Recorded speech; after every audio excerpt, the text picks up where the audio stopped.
What is up, guys? Merm here, and today I'm bringing you my spoiler-free review of GTA 5. The only spoilers that you might see is from the gameplay in the background. I don't know what I'm putting there. I'm not going to say which missions they're for, but if, I might be doing a mission of some sort, and it might spoil the mission, but you're not going to know which one it is. Anyway, let's get started with the review. I'll be doing a multiplayer review, probably this weekend, so that could change the score of the game. Anyway, first thing is visuals. Now, the visuals does not just encompass the graphics of the game, they encompasses many other things. First of all, the visuals are great. The graphics are perfect for this game. They're really good. They really kind of pushed it to the edge with what this gen of consoles could do. Although I don't think they're releasing it on next gen. Once again, I'm not a genius here, but from what I heard, they aren't. I could be totally wrong. I have no idea. I would look a lot better on next gen, so we'll see. Anyway, I think the the special abilities for each character, with the driving or the shooting and the rampage, they all look fantastic when you're in them. I think the driving looks the best. I think it looks really nice when you're kind of like swooping around and driving. So personally, that's my favorite one because I think it's most useful. Also, you have pop-in, which is kind of annoying. You'll kind of just be driving around and something will just like pop in out of nowhere, but things you have to deal with. Every character looks really fluid when they're moving throughout the map. The way you hold things and the way that you can customize cars looks really nice. So overall, I think really good visuals for this game. The only negative would be the pop-ins, which, if you're driving and something pops up out of nowhere because you didn't have time to render in. That is probably the only problem, and it happens quite a bit in this game, but something that you kind of can get used to. So the next category that we will be reviewing is the entertainment value. The entertainment value is great for this game. There's so much you can do. It is unbelievable what you can do on this game. You have the main story, which has it's pretty long, so that has a lot of entertainment value in itself. You also have the multiplayer, which obviously adds a lot of entertainment value. Driving, flying, stuff like that. Also just side activities that you can do, lots of side missions and just fun stuff that you can do, customizing your car, customizing your person, your guns for missions. There's a ton of stuff you can do, along with just random events that happen throughout the world. So, and they also have stunt jumps that you can try to complete all of them and stuff like that. So entertainment value is amazing for this game. There's so much you can do, raiding air bases, flying around the map, using cheat codes, which is amazing that they still put them in the game. So yeah, entertainment value is perfect on this game. It could not be any better. Next, we're gonna be doing replayability. So the replayability isn't the greatest I found for this game, and I'm solely talking about single player here. I play this game all the time, even though I finished a single player already. But yeah, I mean, once you finish a single player, there's nothing really to go back for, unless you're going for 100% on everything, and it's kind of difficult to go for 100% because you don't know what you have to do until the mission's already over. So it's kind of annoying to try and go for 100%. So, and that's kind of a cheap way to put in replayability. Also, the fact that there's I'm not really spoiling anything. I'm not telling you the endings, but there's 3 endings to the game, and they're all right at the end. And it's kind of like you have to play the whole game one way, and then the end there's 3 different endings. It's kind of stupid way to kind of try to throw in replayability, but I mean, there's different ways you can go throughout the heists, and stuff like that. And by far, heists are my favorite missions in the game. If they don't include heists in multiplayer, I'm gonna be pissed, because those are my favorite mission in the whole game was the jewelry heist. The last mission, but then the jewelry heist as well. So those are really ton of awesome missions. The heists are easily just the best ones because you get to utilize all 3 characters, which is kind of what brings about the game, the different ways you can use the 3 characters and stuff like that. So yeah, replayability. That's that. Not the greatest, but there's a little bit. You could probably play it, you know, more than once and not want to kill yourself with it. Next, difficulty. I didn't find it difficult. I didn't really find the game too difficult. There were some sections where it's kind of just like I was just kind of, I didn't really like the mission and I kind of just wanted to get it over with, but it's not really difficult. I would just do stupid things and I would die because of it. So it's not difficult. This wasn't really difficult. I was just being stupid. It's not difficulty. It's not too bad. I'm not sure if you can raise the difficulty. I just kind of started playing. I didn't change it. I don't know if you can. But from the one the standard one, it is really nice. So not too difficult or anything like that. Pretty solid. Every mission seems, you know, pretty easy enough to get through. It still provides a little challenge though, you know, not to calm everything down here. There are still missions that provide a challenge, but they're not extremely difficult. It's very entertaining. It's at that level. Next, we're going to be talking about the side activities in the game. Yeah, sorry, I'm kind of have to splice in here real quick. I forgot to mention something in my original recording. Along the side activities, there's like stuff like tennis and golf and strip clubs and races and all kinds of stuff. So there is a lot to do as side activities on this game. So I forgot to mention those in the original one. I think there's more, but that's all I can remember right now. There's a ton of side stuff to do, other than just the main missions and side missions. So yeah, there are so many things to do in the game other than the main storyline. It is crazy. You can customize your guns, your character, what clothes he's wearing, his hair, your car. It is ridiculous how much stuff there is to do, along with Flight School, which was really fun. I suggest going to play Flight School with Trevor. I'm not sure if you can do it with anyone else. I only did it with Trevor. Yeah, Flight School is really fun, along with the Strangers and Freaks side missions. It's really fun just kind of flying around the world and just seeing what looks cool, like, you know, flying onto the blimp, jumping off, throwing an explosive on it, and then jumping off again, blowing it up in midair like a James Bond kind of thing. There's lots of cool stuff, you know, Fort Zancudo, trying to raid it and get stuff out of it, building up your collection of cars in your house or planes in your airstrip, stuff like that. There is so much you can do on this game other than just,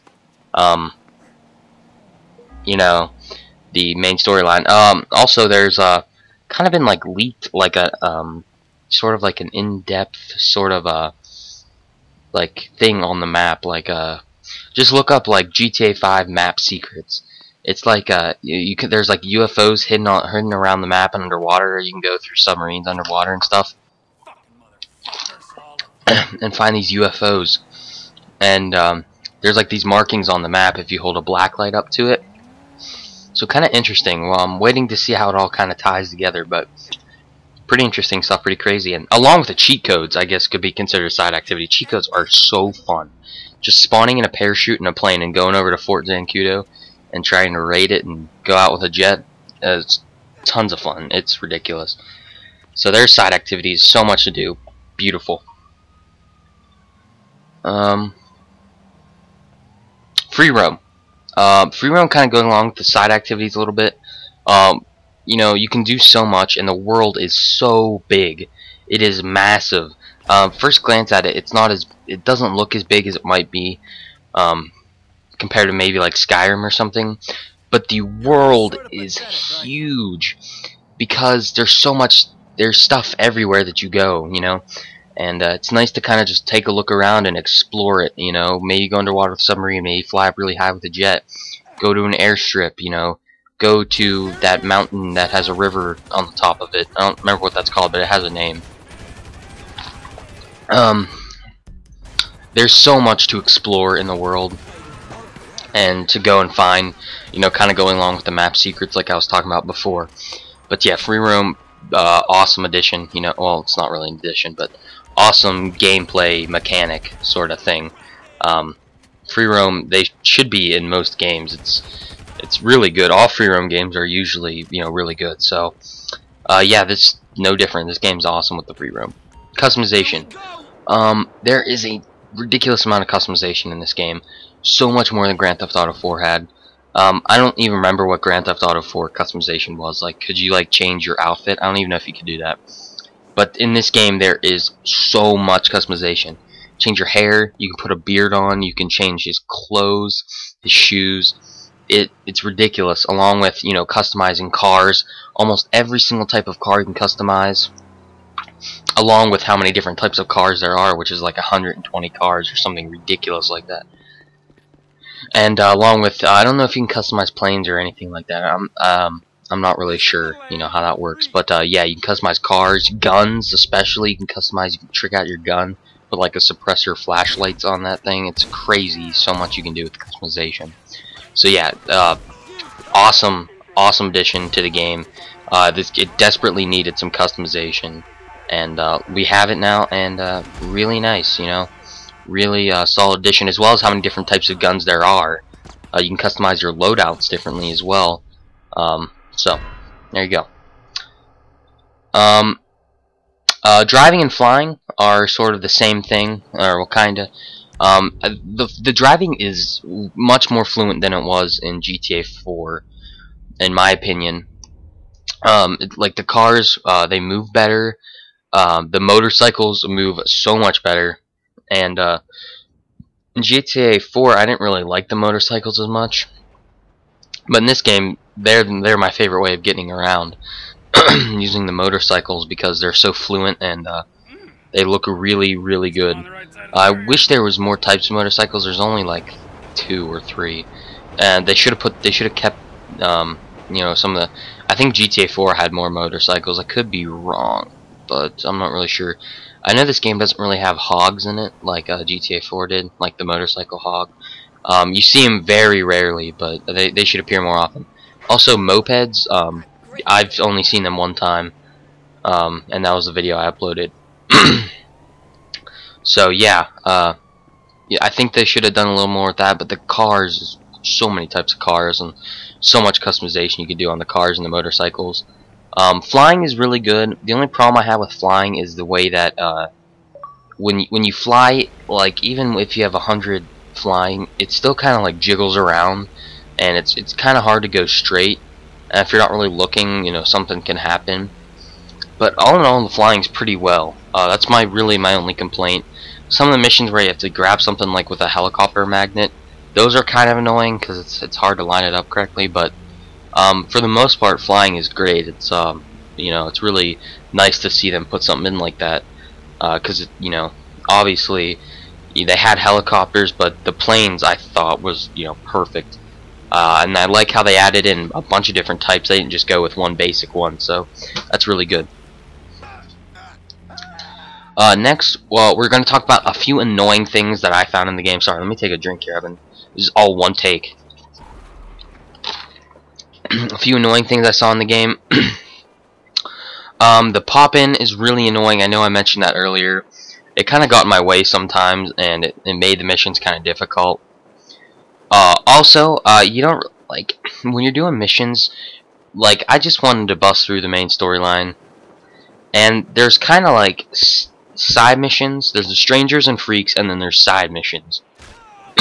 And it's hard to tell what is the main story mission and the side mission. You know, like letters will appear on the map, like L for Lester or whatever. And if you go to that, that might not be a main story mission. That might just be like a side mission. But it's hard to differentiate between the main missions and the side missions. And it made it kind of difficult because I just wanted to get through the game, you know, just to do this review. I wanted to get it out earlier than this. So that kind of annoyed me a little bit. Also, I don't know why they made it take so long to get up off of the ground. I don't know. I cannot be the only one who's super annoyed with this. It has cost me so many deaths because I get knocked to the ground and it literally takes forever to get back up. I don't know why they would make it take so freaking long just to stand up once you've fallen onto the ground. It's unbelievable. That part really annoys me. They have a lot of like crevices where you can get your car or your motorcycle stuck in. That can be kind of annoying sometimes if you're like going off-roading, and you're kind of going down. There's like a wall right next to the mountain, and you kind of get stuck right in that crevice or something like that. That can be really annoying sometimes. But for the most part, it is you know, it's not the most annoying game I've ever played. Oh, the most annoying thing about the game, I will say this right here. The falling's really annoying, and you know, having trouble getting up. The most annoying thing has to be how much they talk. There is so much boring shit they put in the main story of this game. I couldn't tell which was important and which wasn't important, and I didn't really want to listen to the non-important information because I just don't care. And it's just like some of it's kind of interesting, but like when you hear it, like when Michael talks about his family, that's kind of interesting, and the main missions are obviously kind of interesting, but it's just some of the banter is just boring. It's not really that funny. Sometimes the game can be quite funny, don't get me wrong, but sometimes when they put stuff in there that is supposed to be really funny, it really isn't. And so, like, it's just, you know, some parts of it are very annoying. How much they talk. If you're in the car with someone and you're driving somewhere and they're just talking and talking and talking, and you don't care, you don't want to hear it, that can be very annoying. And that annoyed me throughout the whole game because I didn't know what to listen to because there was so much, and I couldn't, you know, keep it all in my head. And I didn't just want to listen to the game sound. I was kind of listening to music too. So it was just a lot of annoying stuff for me. I don't know if any of you guys got that same vibe if you've played the game so far. And the middle missions aren't very good in the game either, to be honest. The beginning missions are pretty good, and the last probably 10 missions are so good. But the beginning 10 and probably like the last 10, the beginning 5 and the last 10, up until the jewelry heist and like a mission after that, those are really good missions in the beginning, and then towards like the last 5 or 6 missions are so amazing. The middle is just kind of boring. There's lots of filler missions that they could have really just taken out. They didn't need to be there. So there's a few heists in there that are really nice, like the submarine heist and stuff like that. But for the most part, a lot of those missions are just extremely boring. And I felt like they could have made the game a lot better if they had put like a made the campaign shorter, but put a single player heist mode in where you could go in and just choose a place to rob, and you could choose how to go at it and stuff like that. And I think that would have added a whole new, you know, vibe to the game, because everyone's favorite missions are the heist missions, and like I said, those better be on multiplayer. But yeah, I think this is gonna be it for my review on GTA 5. Out of 10, my final score is going to be a 9 out of 10. You must buy this game. It is amazing.